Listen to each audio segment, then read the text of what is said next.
Bien. Es mi pantalla, ¿no? Sí, profe. Sí, doctor. Perfecto. Entonces vamos a hablar de hemorragia digestiva alta. Y para hablar de hemorragia digestiva, este año les voy a plantear 3 casos clínicos en los cuales ustedes, esto se hace difícil en la virtualidad, puntualmente me van a decir si el paciente tiene o no tiene una hemorragia digestiva alta. Entonces yo les voy a pedir que ustedes anoten en un papelito caso 1, nada más, y pongan sí o no, si presenta o no hemorragia digestiva. Caso 2, lo mismo, y caso 3, lo mismo. El caso 1 es un paciente de 54 años, que es hipertenso y diabético, que tiene antecedentes de alcoholismo importante y que les refiere presentar vómitos de color rojo de abundante cuantía, por lo que llamó al servicio de emergencias, quien lo lleva a la guardia donde están ustedes. Al examen físico está lúcido, tiene una tensión arterial de 80-50, una frecuencia cardíaca de 134, respiratoria de 24 y está febril. ¿Cuál sería el diagnóstico de este paciente?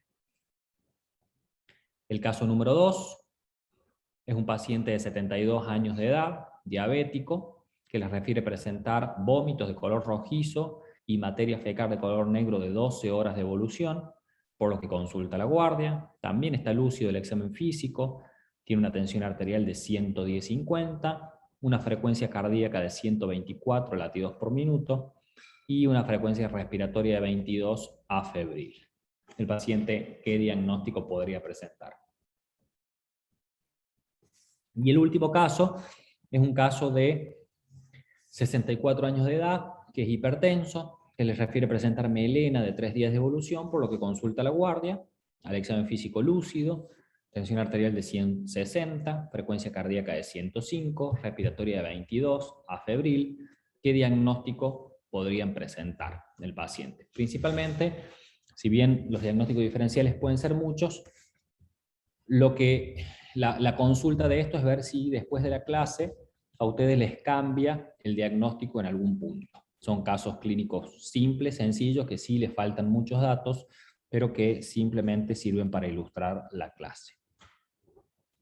Por definición, la hemorragia digestiva va a ser aquella que se produce a nivel de los primeros segmentos del aparato digestivo y que va a componer desde el esfínter esofágico superior, ¿sí? O sea, desde acá, del esfínter esofágico superior, cricoarenoideo, hasta el ángulo del duodeno, que vendría siendo este que encuentran acá ustedes, incluyendo las glándulas anexas. La epidemiología de la hemorragia digestiva cambia año a año. Esto es lo más cercano. Yo la actualicé ayer justamente en UpToDate. La verdad que no ha cambiado mucho. La mortalidad global ronda entre un 10 y un 15%. Y es algo muy importante, es que no desciende desde la década del 60, o sea que no hay grandes cambios en cuanto a esto.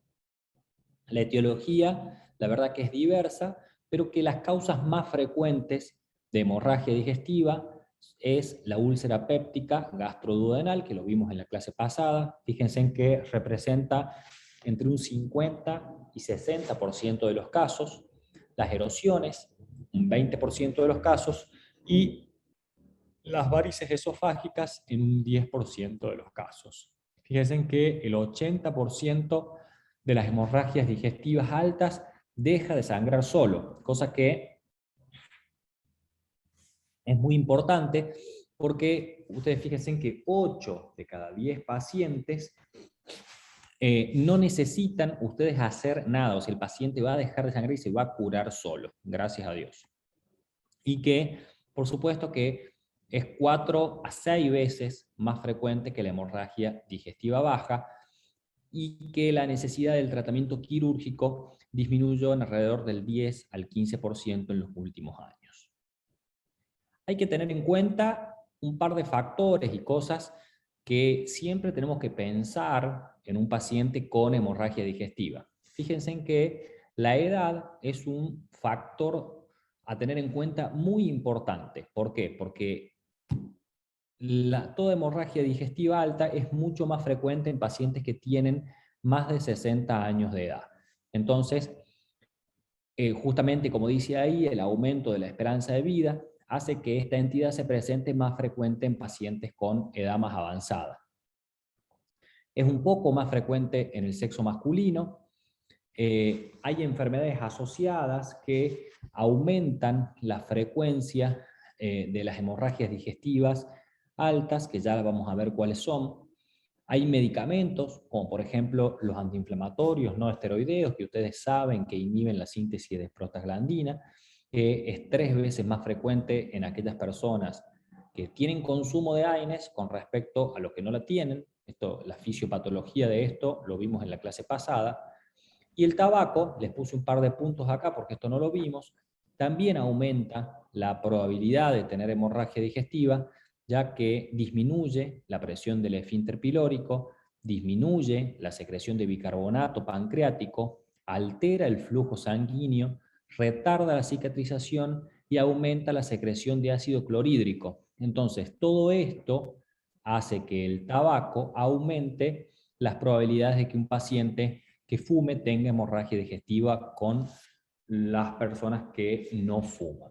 El alcohol, por supuesto, que también aumenta la secreción de ácido clorhídrico y disminuye la secreción de bicarbonato, por lo cual también es un factor de riesgo o un factor a tener en cuenta cuando se presenta un paciente con hemorragia digestiva. Repetimos las causas. Lo más común, úlceras gástricas y duodenales, es la causa más común de hemorragia digestiva alta. Las varices esofágicas, recuerden que representan menos de un 10% de los casos de hemorragia digestiva, y tenemos, para que tenga varices esofágica el paciente, tiene que tener el antecedente de hipertensión portal, ya sea por causa de alcoholismo u otra causa.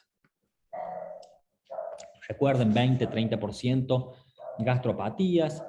También pueden darse hemorragia digestiva por esofagitis, por gastritis, por síndrome de Mallory-Weiss, por angiodisplasia, también por pólipos, por masas referidos a lo que es tumores de estómago o del aparato digestivo superior. ¿Cómo se va a presentar clínicamente el paciente con hemorragia digestiva? El paciente va a tener 3 manifestaciones clínicas que son muy frecuentes, que son hematemesis y melena y hematoquesia, o sea, la sangre roja fresca en materia fecal, en aproximadamente un 10% de los casos. Denme un segundo.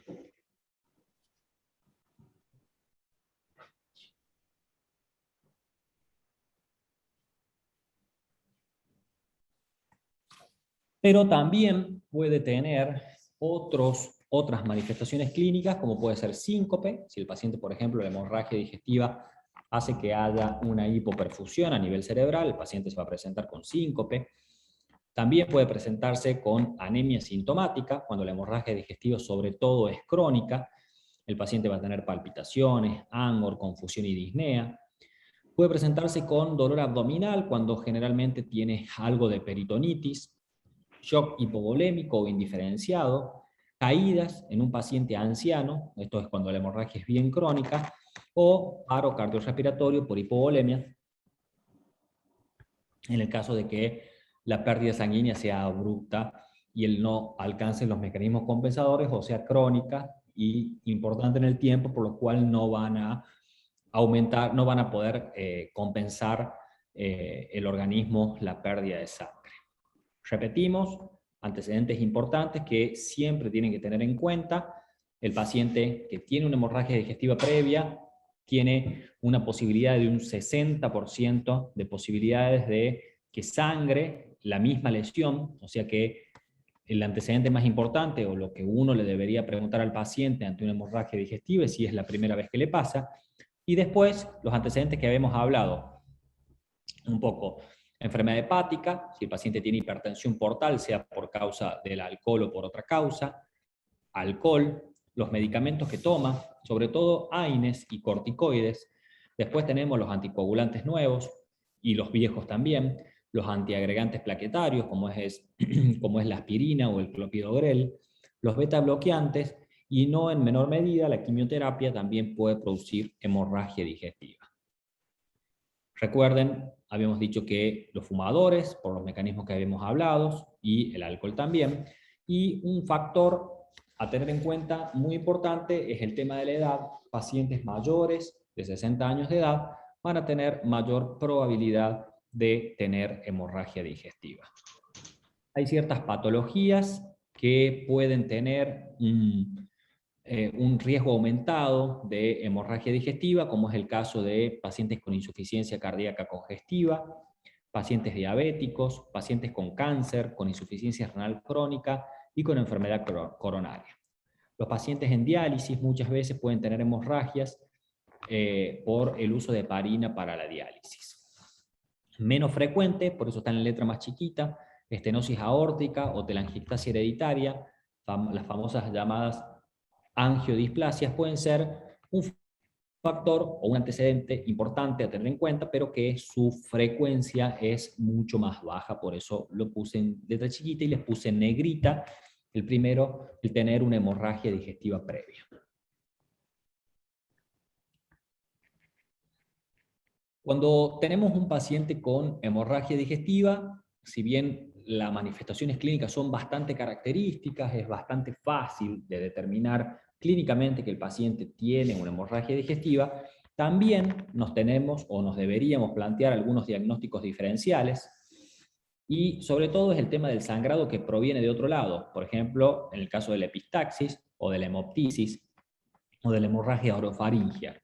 Y después, eso es cuando hay sangrado. Y después, cuando hay hematoquesia, en el caso de que haya una hematuria macroscópica, algunos alimentos pueden teñir la orina, por ejemplo, de otro color, y el sangrado vaginal en las mujeres también podría plantearse como un diagnóstico diferencial en el caso de que se presente con hematoquesia, que recuerden que se dan en las hemorragias digestivas que tienen un tránsito intestinal acelerado. Y hay medicamentos como el hierro y el bismuto que pueden teñir la materia fecal de color negro, por lo cual no pueden, la tiñen a la materia fecal de color negro, por lo cual se hace diagnóstico o se podría presentar como diagnóstico diferencial. ¿Qué les planteo con esto? Que ante un paciente que venga con melena, si lo primero que uno debería preguntarle es si el paciente toma hierro o toma bismuto o tomó, para hacer el diagnóstico diferencial de la melena por medicamentos y no de la hemorragia digestiva. Recordemos de nuevo, lo insisto porque la verdad que hay que tenerlo en cuenta, los factores de riesgo para la hemorragia digestiva alta, la infección por Helicobacter pylori, que no se las había nombrado antes, pero que es un factor predisponente sobre todo para la úlcera más que para la hemorragia digestiva, y para la gastritis, la historia de úlcera previa, el uso de antiinflamatorios o corticoides o quimioterapia, la edad mayor de 60 años, los antiagregantes, los anticoagulantes para factores de riesgo de pacientes con hemorragia digestiva. ¿Estamos hasta ahí? Sí, Doc. ¿Alguna duda? Sí, profe. Sí. Pregunta, ¿en qué momento el paciente cirrótico comienza a tener, digamos, riesgo de hemorragia digestiva alta? ¿Ya cuando desarrolla hipertensión portal? ¿Pero a qué nivel? Sí, sí, cuando desarrolla hipertensión portal y el paciente tiene varices esofágicas. Recuerden, ya vamos a ver un poquito más adelante, hipertensión portal, creo que es una de las últimas clases de digestivo, en donde van a evaluar ustedes que la hipertensión portal tiene como un denominador que la circulación portal se ve interrumpida, entonces empiezan a favorecerse el aumento de la presión en las venas colaterales. Unas son las periumbilicales, otras venas son las las hemorroidales, y las otras venas son las venas el esófago, por lo cual se puede producir aumento de la presión y la mínima irritación, o sea, se producen las varices, y esto hace que aumente la probabilidad de sangrado. De por sí, y esto generalmente sucede en etapas terminales, o sea, en una etapa avanzada de la hipertensión portal, no al inicio, no al inicio. El tiempo, no te puedo decir 1 año, 2 o 3, porque es variable dependiendo de cada paciente. Genial, gracias, profe. ¿Alguna otra pregunta? Bueno, si no hay más preguntas, seguimos con la clase. Ya vimos básicamente cómo se presenta clínicamente el paciente con hemorragia digestiva, vimos cuáles son sus factores de riesgo para tener, qué es lo que podemos encontrar. Entonces, vamos a centrarnos puntualmente en el diagnóstico de la hemorragia digestiva, y como parte del diagnóstico siempre está el examen físico, siempre está la historia clínica y siempre están los métodos complementarios, ¿sí? Como parte del examen físico, siempre deberíamos medir la presión arterial, ¿sí? El paciente le vamos a medir la presión arterial, vamos a ver si está hipotenso o normotenso, vamos a ver si presenta ortostatismo o no. No en todos los pacientes se puede tomar la presión en ortostatismo, pero en el caso de que se pueda, vamos a ver si el paciente descompensa o no. Recuerden ustedes que para que descompense tiene que haber una caída de la frecuencia de la tensión arterial, por encima de 20 de la sistólica y por encima de 10 o 15 de la diastólica. Entonces, en ese caso, vamos a decir de que el paciente presenta ortostatismo.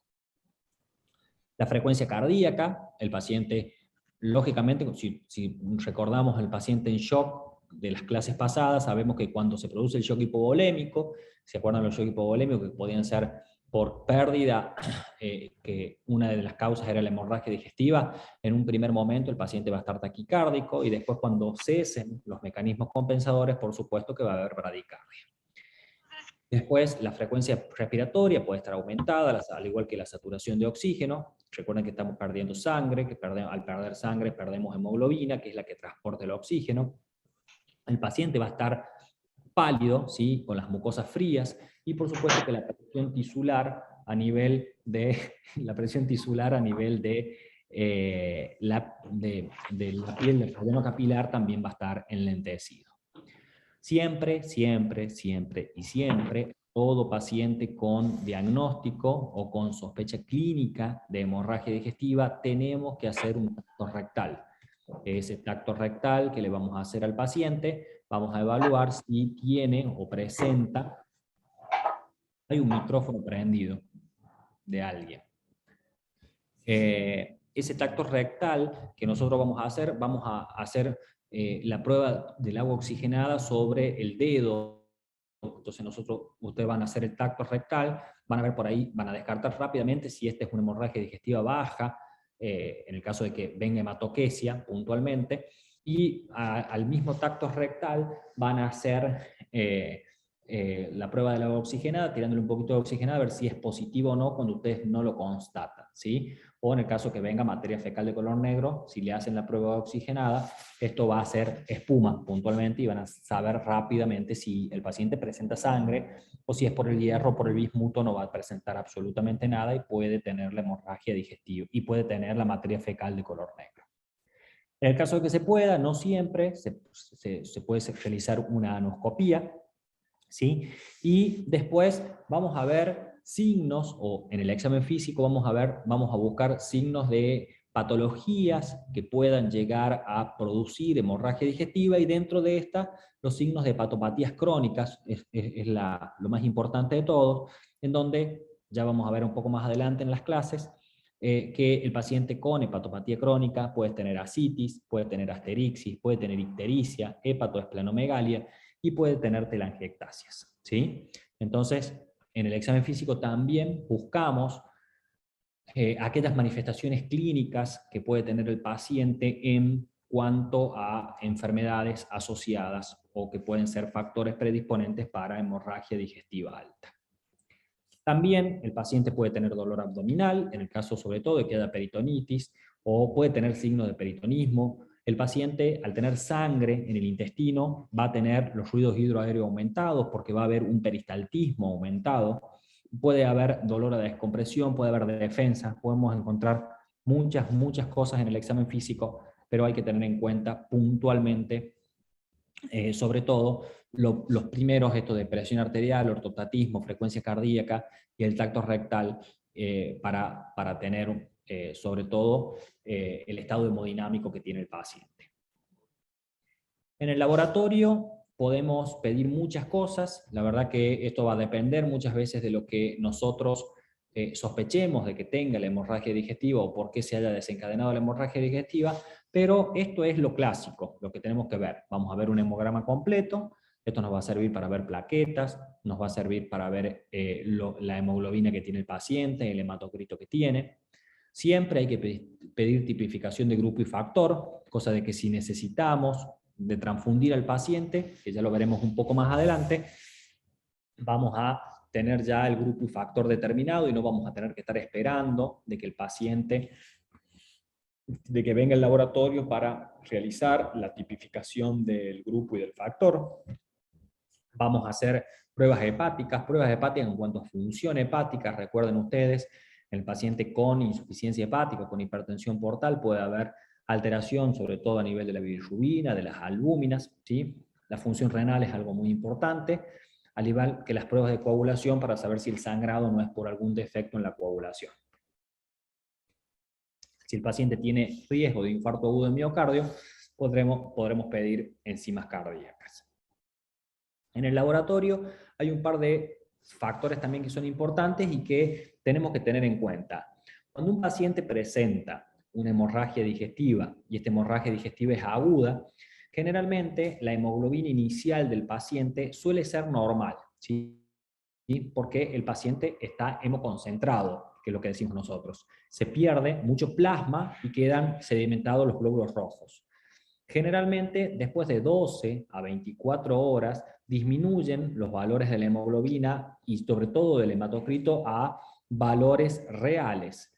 Y también está lo contrario, de que cuando nosotros hidratamos mucho al paciente, es cuando le pasamos solución fisiológica, ya vamos a ver más adelante en el tratamiento que aproximadamente el 80% de la solución fisiológica que damos nosotros queda en el espacio extravascular.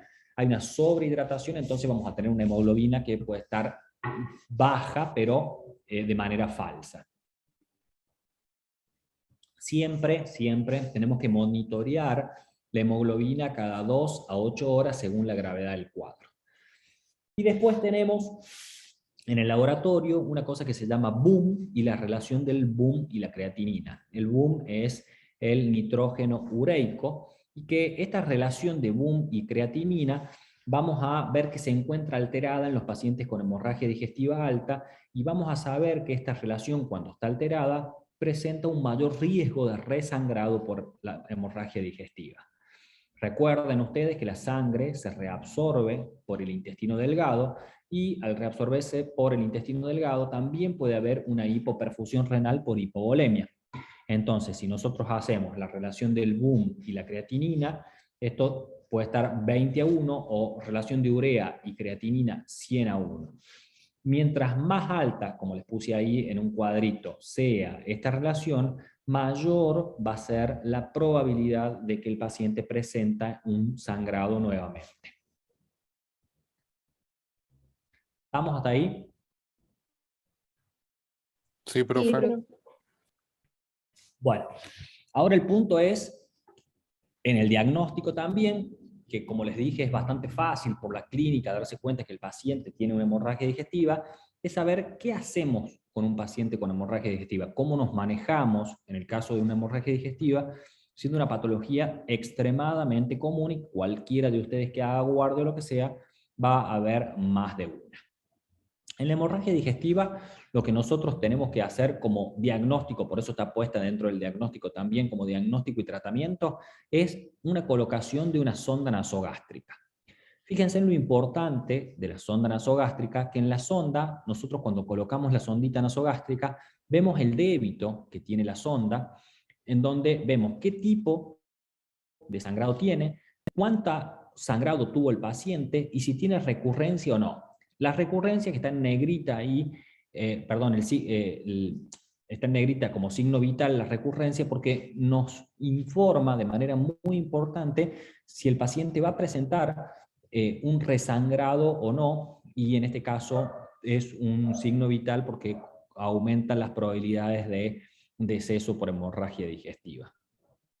También tienen que tener en cuenta de que la sonda nasogástrica, cuando nosotros la colocamos y no viene sangre en el débito de la sonda, no excluye de que el paciente tenga una hemorragia digestiva. Eso es la colocación de la sonda. No quiero que se confunda colocación de la sonda con el lavado gástrico. Nosotros cuando hacemos la colocación de la sonda para ver el débito que tiene es una cosa, y nosotros cuando colocamos la sonda y le pasamos solución fisiológica adentro por la sonda para lavar el estómago es otra. Está claramente demostrado de que el lavado gástrico no tiene un beneficio terapéutico. A pesar de eso, en muchos lugares siguen haciendo el lavado gástrico. ¿Por qué? Porque también, si bien no tiene un beneficio terapéutico, nos ayuda o le ayuda al endoscopista a que pueda remover todos los coágulos, material particulado, sangre fresca, lo que sea, y pueda ver mejor dónde sangra. Hay un problema. Muchas veces cuando nosotros hacemos el lavado gástrico y ya se hizo el coagulito, este aumento de la presión y justamente como lavar el estómago puede mover esa costra o ese coágulo que se formó ahí, puede volver el sangrado. Por eso es que está claro que no tiene un beneficio terapéutico determinado. Lo que sí tienen que tener en cuenta ustedes es que si lavan el estómago y sacan toda la sangre en lo posible, se va a ver menor probabilidad de que haya una absorción de la sangre por el intestino delgado y de esa manera va a disminuir las probabilidades de que aumente la relación esta del boom con la creatinina y la urea creatinina y las probabilidades de resangrado. ¿Cuándo colocamos una sonda nasogástrica? ¿Qué indicaciones tiene? Está claro, sirve para monitorear y evaluar la hemorragia digestiva alta. Más que claro está, porque ustedes colocan la sondita nasogástrica, estamos hablando de la colocación de la sonda nasogástrica, no del lavado. Y nos ayuda a nosotros para monitorear si el paciente tiene un resangrado o no, porque si tiene un resangrado, vamos a ver de que vuelve a salir débito sanguíneo por la sonda. Nos sirve también porque descomprime el estómago, ¿sí? En el caso de que no está lleno de sangre, entonces está vacío el estómago, esto nos ayuda bastante. Reduce la incidencia de vómitos y de broncoaspiraciones también, reduce el reflujo y nos permite, en algunos casos, sobre todo cuando los pacientes no colaboran, la administración de ciertos medicamentos o de contrastes en el caso de que sea necesario para el diagnóstico definitivo. Ojo que el paciente hay ciertas contraindicaciones que están para la colocación de sonda nasogástrica, y fíjense en que cuando hay sospecha de que el paciente tiene una hemorragia digestiva y tiene fractura de base de cráneo, trauma mediofacial o coagulopatías, deberíamos de colocar sondas orogástricas, porque al colocar una sonda nasogástrica podemos lesionar aún más o producir aumento del riesgo de sangrado. Y después hay contraindicaciones absolutas de colocación de sonda nasogástrica, es cuando hay estenosis esofágica, o sea, cuando disminuye el diámetro del esófago. De esta manera, ustedes no pueden pasar una sonda nasogástrica porque van a lesionar el esófago. Cuando el paciente tiene una hemorragia y tiene el antecedente de una lesión por álcalis o cáusticos, que haya tomado cáusticos, antecedentes de bypass gástricos o procedimientos con colocación de bandas gástricas, tampoco pueden hacer la colocación de una sonda nasogástrica. La sonda nasogástrica también tiene complicaciones cuando uno la coloca, sobre todo cuando uno le erra en la colocación. Puede producir hemorragia, puede producir un neumotórax, puede producir una colocación pulmonar, como figura en la radiografía de tórax ahí que ustedes están viendo. Puede producir vómitos y náuseas. Cuando colocamos la sonda podemos perforar algún órgano, puede producir infecciones como sinusitis o puede producir aspiraciones, que es menos frecuente, pero tranquilamente se sigue complicando. Y fíjense en que los datos de esto son del año 2014 y no han cambiado porque la colocación de las sondas siguen siendo las mismas y es parte del diagnóstico y del tratamiento de un paciente con hemorragia digestiva que por ahora no está sustituida. Hay diferentes sondas nasogástricas. La tipo Levin es la que más frecuentemente se utiliza, como figura en la figurita de arriba. Esta sonda Levin, fíjense en que viene de 12 a 20 French. Yo acá, para que se den una idea, un French equivale a 0,33 milímetros. La que más se utiliza es la de 18 French, que equivale aproximadamente, como para que ustedes tengan una idea, de una sonda de 6 milímetros. Es una sonda bastante finita, esta es un poquito más de medio centímetro. Y esta sonda que les muestro acá es una sonda balón, se llama así, que se coloca cuando el paciente tiene una hemorragia por ejemplo, varices esofágicas, ¿sí? Esto es para el sangrado esofágico. Lo que hacen es colocar la sonda, ustedes colocan la sonda, una vez que colocan la sonda, esto tiene 3 mangueritas. Uno, la primera manguerita va a ir, que se infla es esta, ¿sí? Que es el puerto de inflación gástrica. Este puerto de inflación gástrica sirve para que el contenido de que está sangrando el esófago, que está por acá encima, no permita de que la sangre vaya al estómago, ¿sí? Y quede fija la sonda ahí. Después tienen el puerto de inflación esofágica, que ustedes lo inflan al esófago en este caso, para que aumente la presión, esto es como estar comprimiendo por dentro, para evitar el sangrado del esófago. Y por supuesto que la sonda del medio es la parte de aspiración para la parte del estómago, para poder hacer la extracción del material como cualquier sonda del estómago.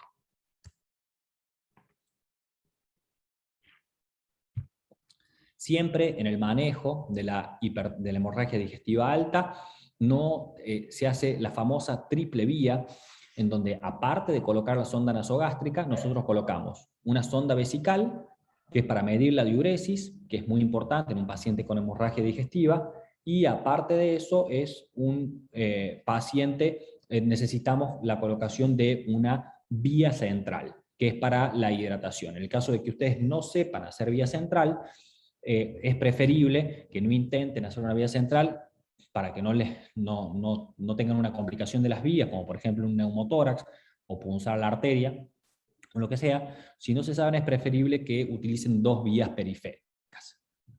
Denme un segundo, chicos.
Bueno, seguimos. Entonces, recuerden ustedes, en el manejo del paciente, no nos tenemos que olvidar de hacer la famosa triple vía, que aparte de la sonda nasogástrica u orogástrica, en el caso de que tenga alguna complicación, debemos de colocar la sonda vesical y la vía central. La endoscopía digestiva alta es el método diagnóstico más eficaz para o sería el gol estándar en el caso de una hemorragia digestiva, y la endoscopía digestiva, aparte de ser diagnóstica, es terapéutica, ¿sí?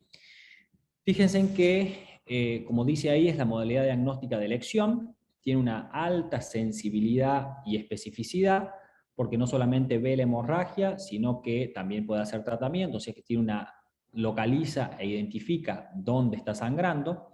Puede prevenir hemorragias recurrentes porque hace tratamiento a la vez, y siempre se recomienda en forma temprana, o sea, dentro de las 24 horas para la mayoría de los pacientes con hemorragia digestiva. Y fíjense en que identifica desde un 80 a un 95% qué vaso sangra, y posteriormente de las 24 horas reduce el rédito de diagnóstico, simplemente porque si es un pequeño vaso el que sangró, puede que no encontremos estigmas endoscópicos, que ya vamos a ver cuáles son. Recordemos, la endoscopía permite identificar localización, la causa, el riesgo de resangrado y realizar, si es necesario, un tratamiento endoscópico para la hemorragia digestiva. ¿Se repite la hemorragia la endoscopía digestiva? Sí, se puede repetir cuando hay recurrencia del resangrado, o sea, cuando el paciente vuelve a tener una hemorragia digestiva, o si el paciente tiene lesiones de alto riesgo de resangrado, que ya vamos a ver cuáles son. También se repite cuando hay sangrado luego de una segunda endoscopía, pero tenemos que tener mucho cuidado porque en este caso lo más probable es que el paciente necesite una angiografía con embolización o cirugía directamente por la probabilidad de resangrado y complicaciones en la endoscopía digestiva. Hay ciertos factores que van a predecir el resangrado en la endoscopía digestiva.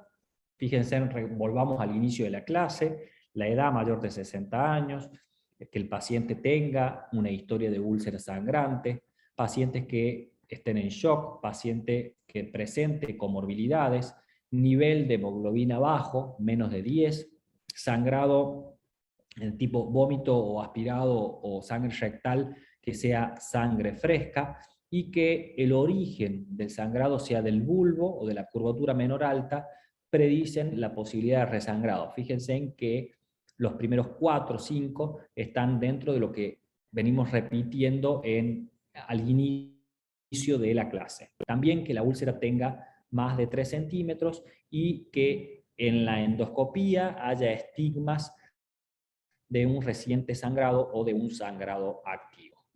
La falta de los inhibidores de bomba de protones luego de la endoscopía también es un factor que puede predecir el resangrado en los pacientes. Para la clasificación de hemorragia digestiva, no la clasificación clínica, sino la clasificación endoscópica de hemorragia digestiva, se usa a nivel mundial la clasificación de Forrest. Esta clasificación de Forrest la divide puntualmente en 6 tipos. El tipo de sangrado activo, un tipo reciente y sin sangrado. En el activo tenemos 2 subtipos, el 1A y el 1B, que el 1A es en jet a chorro, un 90% de probabilidades de que el paciente tenga un resangrado.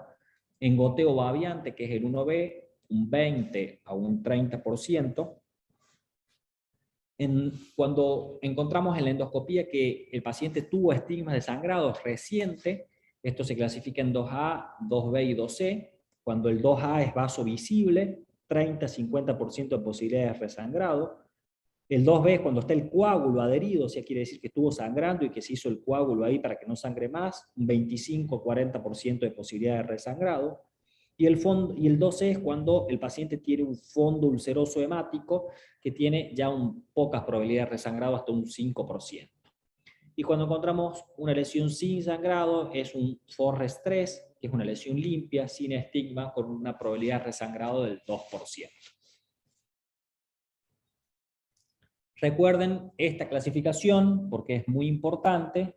Esto es un idioma a nivel mundial de lo que se habla, y el endoscopista, cuando ustedes tengan una hemorragia digestiva, les va a poner esta clasificación. Les va a decir paciente con úlcera péptica, por ejemplo, y una clasificación de Forrest 2A. Y fíjense en que ya tiene un estigma de las probabilidades de resangrado. Esto es el 1A. El sangrado activo a chorro. Si ustedes se fijan, esta es una endoscopía, y fíjense en cómo sale la sangre, que directamente está en chorro, la evolución de la sangre, y claramente se ve cómo está sangrando el vaso en ese momento. En goteo babiante es cuando es un poco más dispersa, no se ve el chorro, pero si ustedes se fijan hay sangre, es como que está saliendo, esto no es un video, pero es como que se ve que sale la sangre en cada latido y a medida, no en jet, pero un poco de menor cuantía, por decirlo de alguna manera. El 2A es cuando el vaso, hay un sangrado reciente que se ve el vaso, fíjense en vaso visible, no sangrante, ustedes se dan cuenta de que acá hubo algo, de que estuvo sangrando, de que este fue el problema del sangrado del paciente. Eso es un 2A.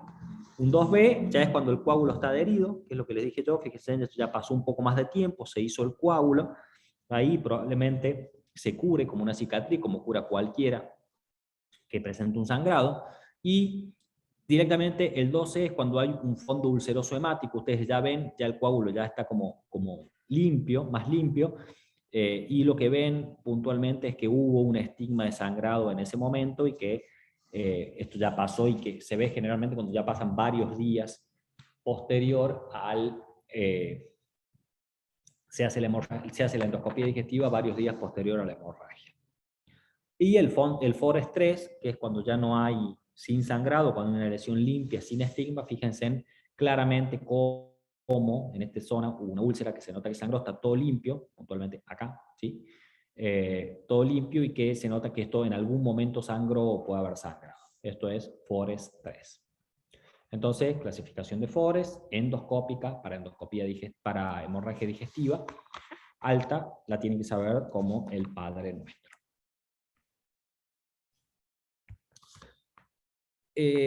La evolución de los pacientes con hemorragia digestiva es muy variable. Recuerden el inicio de la clase cuando yo les dije que gracias a Dios el 80% de los pacientes tienen un cese espontáneo, o sea, nosotros no lo ayudamos en nada. Entonces, 80% cese espontáneo. 8 de cada 10 pacientes se curan solos. Hay un 20% que necesita algún tipo de terapia y generalmente esa terapia es endoscópica. Fíjense en que la terapia endoscópica tiene un 90% de efectividad de los casos y que hay una probabilidad de un 6 a un 10% solamente de resangrado. ¿Qué le pedimos entonces a un paciente con hemorragia digestiva, aparte del laboratorio y el resto de las cosas, como para tener una idea completa de todo el paciente? Electrocardiograma, siempre y cuando sea necesario. No todos los pacientes con hemorragia se le hace electro, pero sobre todo pacientes añosos que refieran dolor o hipotensión persistente o que tengan algún tipo de enfermedad coronaria, deberíamos hacerle un electrocardiograma.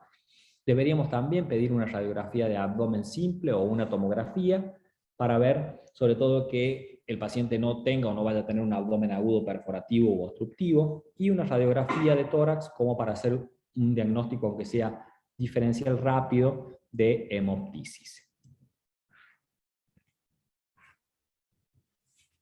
No todas las hemorragias digestivas son iguales, no todos los pacientes son iguales y no todos los contextos son iguales.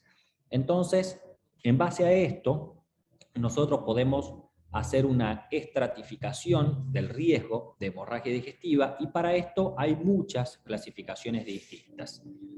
Está la clasificación de la Sociedad Americana, el Colegio Americano de Cirujanos. Hay varios scores, como por ejemplo el score de Blatchor, que es un score meramente clínico, el IMS-65, el ROCCAL y también un score de Forres como el endoscópico, pero no tan endoscópico y un poco más mezclado con la parte clínica. Entonces, dentro de esta estratificación de factores de riesgo, van a ver que en la mayoría, yo les voy a mostrar alguna de estas acá, van a ver que en la mayoría de los casos se utilizan más o menos los mismos parámetros con diferentes puntuaciones y en base a eso determinan la estratificación de riesgo de la hemorragia digestiva.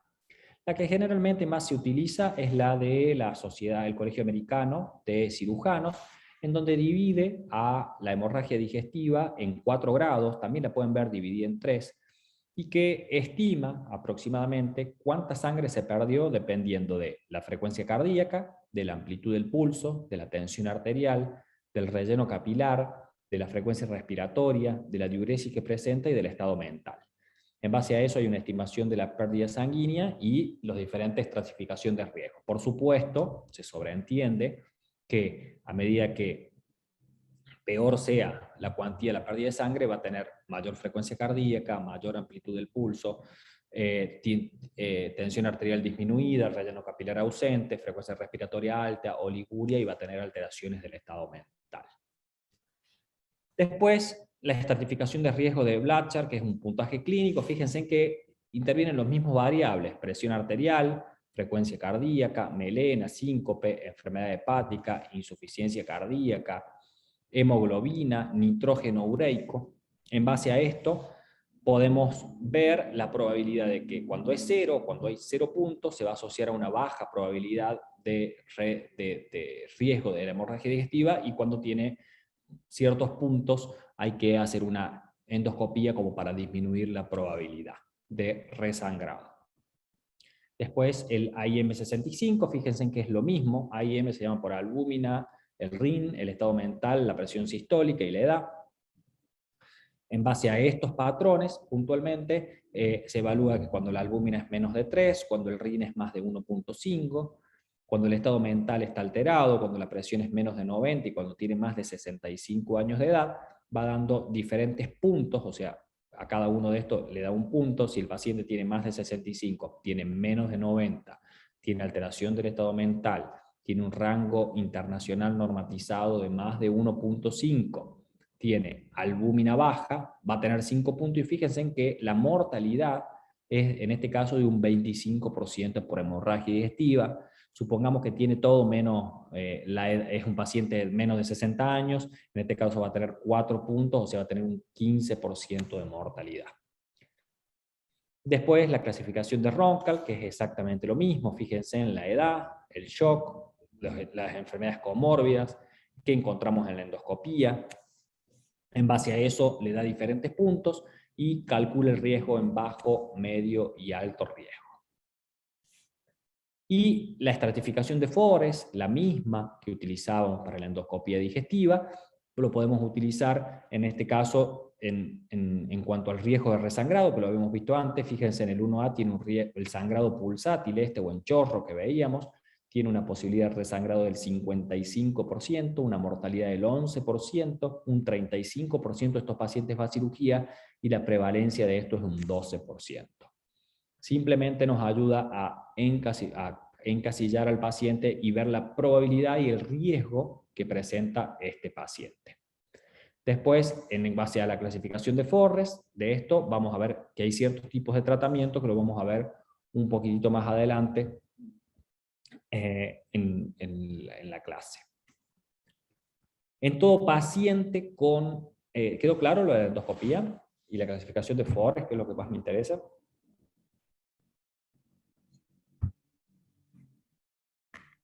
Sí, profe. Sí, doc.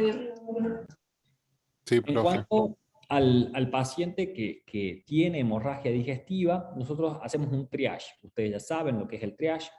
Este triage va a determinar los pacientes de que tienen bajo riesgo y los pacientes que tienen alto riesgo. Por supuesto, en los pacientes que tienen bajo riesgo va a ir a la sala general de observación o un tratamiento ambulatorio, y los pacientes que tienen alto riesgo, por supuesto que lo vamos a meter en unidad de cuidados intensivos. Fíjense en que paciente de alto riesgo es que tenga inestabilidad hemodinámica o que tenga un resangrado, o un sangrado activo o un sangrado que no cese. Son pacientes de riesgo alto que simplemente o rápidamente vamos a tratar de colocar en una sala de cuidados intensivos. El tratamiento de la hemorragia digestiva empezó cuando le colocamos la sonda nasogástrica.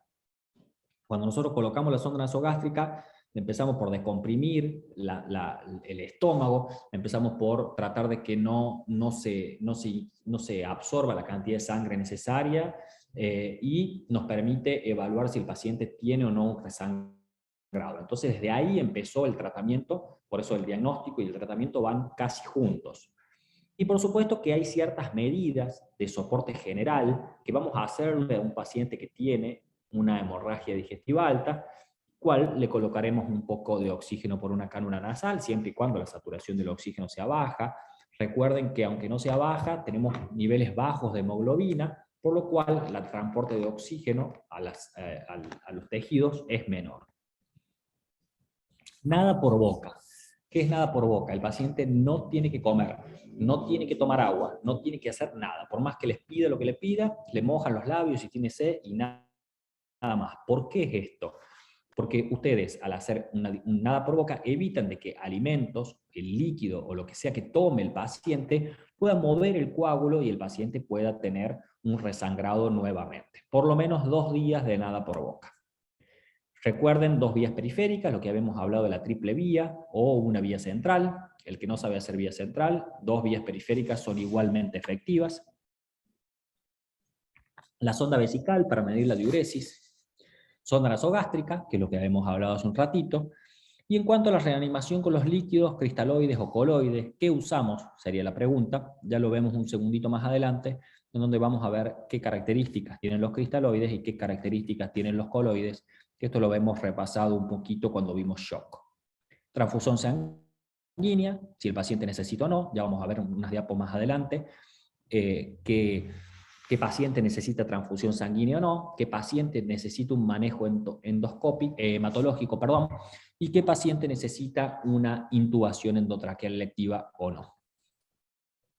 El tratamiento médico se basa en lo mismo que vimos en la clase pasada y que no voy a hacer hincapié en esto, que es en la supresión ácida, porque recuerden ustedes que la hemorragia digestiva, el factor de riesgo más importante es la úlcera, y vimos tratamiento de la úlcera en la clase pasada, sobre todo con inhibidor de la bomba de protones y con anti-H2. Proginéticos, también lo vimos en la clase pasada, somatostatina y análogos, y ácido tranexámico, voy a decir un par de palabras un poquito más adelante. Entonces, tratando de hacer una media un poquito más fina en cuanto al soporte general que vimos de los pacientes, habíamos dicho oxígeno por cálula nasal y nada vía oral. Importantísimo. 2 vías venosas o una vía central, y si podemos un catéter en la vena pulmonar para medir la presión a nivel pulmonar, y en el caso de ser necesario, intubación endotraqueal. En cuanto a los líquidos, generalmente son extremadamente importantes. Un paciente que viene con hemorragia digestiva tiene una pérdida del volumen extravascular e intravascular. Entonces, nosotros, previo a hacer la endoscopía, deberíamos de tener el paciente estabilizado con una estabilización, con una reposición, de líquidos adecuada. Esto es importante porque, fíjense, de 500 a 1 litro de solución fisiológica o de Ringer lactato, habría que pasar al paciente mientras, volvemos a lo que dije al principio de la clase, lo estamos tipificando y viendo si necesita transfusión o no. Fíjense en que lo ideal es que el paciente siempre tenga una presión arterial sistólica mayor de 100 o una presión venosa central más de 5 centímetros de agua. Esto que está en rojo, o en color rojizo, fíjense, es algo importante que tienen que tener en cuenta ustedes. Si ustedes le pasan 1 litro de cristaloide, o sea, de solución fisiológica al paciente, fíjense en que solamente 100 a 200 centímetros cúbicos, o sea, un 10 a un 20% de ese líquido de cristaloides que pasaron ustedes, va al espacio vascular. Todo el resto se queda en la parte extravascular. Entonces, tienen que tener bastante cuidado con que van a pasar. Le pasé 5 litros de líquido y la verdad que no aumentó nada, o que no se hidrató de vuelta. Entonces, en base a eso, ustedes tienen que saber que con estas soluciones solamente un 10 o un 20% de los cristaloides va al espacio vascular. Hay otros tipos de expansores plasmáticos, como son los coloides artificiales, el famoso almidón al 6%, que aumentan la expansión del plasma con poco líquido y disminuyen el riesgo de sobrecarga hídrica. Por ejemplo, paciente de 70 años o menos, 60 años si quieren, con insuficiencia cardíaca congestiva, y ustedes lógicamente no le van a poder pasar 2 litros de solución fisiológica, porque el corazón, ese que ustedes están teniendo ahí, no tiene los medios como para poder expulsar esos 2 litros, esos 2 litros, porque recuerden que 1,5 litros o más va a quedar en el espacio extravascular, y de esa manera van a empeorar su insuficiencia cardíaca. Entonces, o lo van a encharcar al paciente o le van a hacer un edema agudo de pulmón. En este caso, se utilizan, por ejemplo, los coloides artificiales. Hay ciertos coloides que son naturales, como el plasma fresco y la ceroalbúmina, que no están recomendados como expansores plasmáticos en la hemorragia digestiva. Y acá la contraparte. Cuando ustedes pasan 1 litro del almidón al 6%, fíjense que expande del litro casi entre 700 a 1 litro, y persiste 40% de la expansión vascular por 24 horas. O sea, bastante distinto a lo que habíamos visto con los cristaloides. ¿Cuándo transfundimos a un paciente? Al paciente, siempre que lo transfundimos, debe ser individualizado. No le podemos decir, bueno, si tiene esto, para todo es lo mismo. Generalmente está indicado, depende del centro, esto generalmente hay normas o hay, no me va a salir el nombre ahora, pero bueno, hay ciertas reglas o protocolos, eso es lo que quise decir. Hay ciertos protocolos que están individualizados muchas veces en muchas instituciones, pero que generalmente se utiliza cuando la hemoglobina está menor de 8, en la mayoría de los pacientes, porque uno intenta tener más de 8 de hemoglobina, o menor de 9, cuando el paciente tiene un riesgo alto, por ejemplo, de anemia por una anemia significativa por enfermedad coronaria o angina inestable. El hematólogo tiene mucho que ver en esto, sobre todo cuando hay sangrado activo y coagulopatías extremadamente difícil de manejar. El paciente que tiene un RIN, que es la relación esta del rango internacional normatizado, que esto lo da el laboratorio, si bien hay una fórmula, lo da el laboratorio. Nosotros lo único que hacemos es pedir TP, KPTT y RIM, o plaquetas menos de 50.000, estaría indicado pasar plasma fresco, plaquetas, y lo vamos a utilizar sobre todo en pacientes que son inestables hemodinámicamente. En apoyo hematológico, más procedimiento endoscópico, generalmente no lo hacemos al procedimiento endoscópico cuando el RIN es menor de 3. Como regla, o lo que se puede utilizar, uno debería realizar una unidad de plasma fresco congelado por cada 4 unidades de glóbulos rojos que le damos al paciente. Siempre vamos a transfundir plaquetas o vamos a considerar transfundir plaquetas cuando tenemos un paciente que tiene un sangrado masivo o en aquellos pacientes que reciban antiagregantes plaquetarios como el ácido acetil salicílico, el clopidogrel o el ticagrelor. De la clase pasada habíamos visto cómo hacer supresión del ácido, esto lo saben, omeprazol o inhibidores de bomba de protones.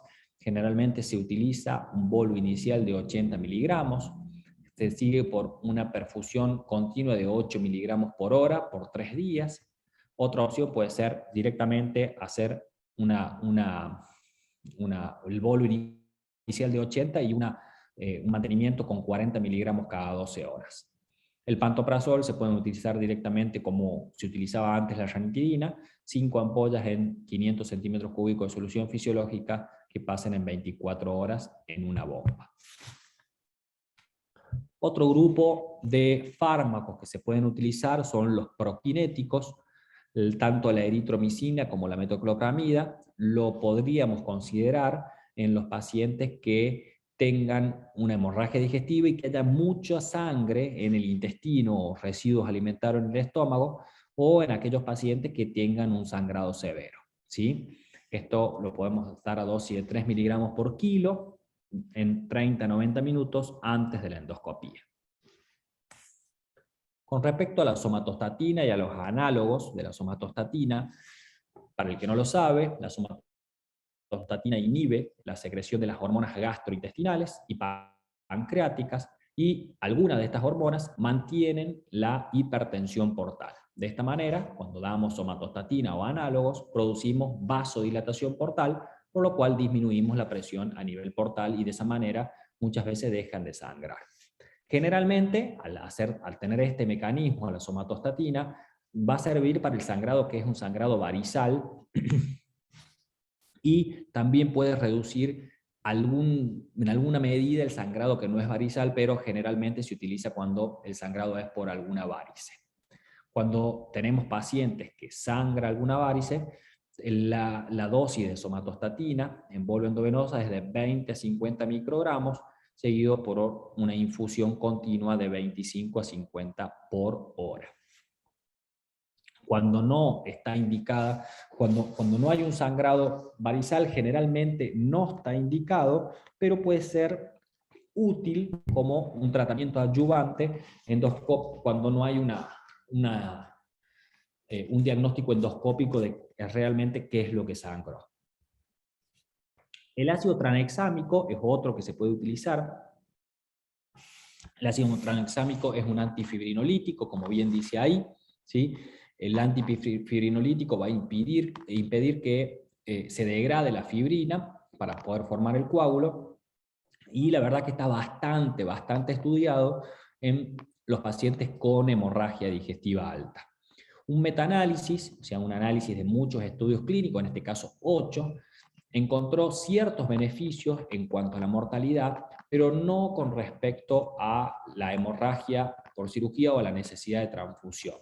Por lo cual, el ácido tranexámico no está del todo indicado en la hemorragia digestiva alta, y lo podemos utilizar en aquellas que presentan un resangrado o en aquellos que el sangrado es masivo. Recordemos que también hay un tratamiento quirúrgico que lo utilizamos cuando hay resangrado, cuando no responde al tratamiento endoscópico. Hay ciertos criterios para decir este paciente tiene que ir a cirugía por una hemorragia digestiva, y son aquellos pacientes que están chocados en forma persistente, a pesar de que ustedes hagan todo el tratamiento médico adecuado. En aquellos pacientes que tienen una hemorragia digestiva persistente y que requieran más de 6 unidades de glóbulos rojos por día. Y otros factores también que lo podríamos tener en cuenta son pacientes que tienen más de 60 años, pacientes que tienen trastornos concurrentes, como por ejemplo insuficiencia cardíaca, insuficiencia renal o insuficiencia hepática, o pacientes que tengan un grupo sanguíneo raro, por ejemplo B negativo. Y sangre difícil de conseguir, entonces es complejo esto, y uno debería de debería de pensar en un tratamiento quirúrgico. Los tipos de cirugía no me voy a meter acá, la verdad que conozco poco del tema, pero puede hacerse algún tipo de vagotomía o la gastrectomía tipo Billroth 1 o Billroth 2. Bien. Finalizamos.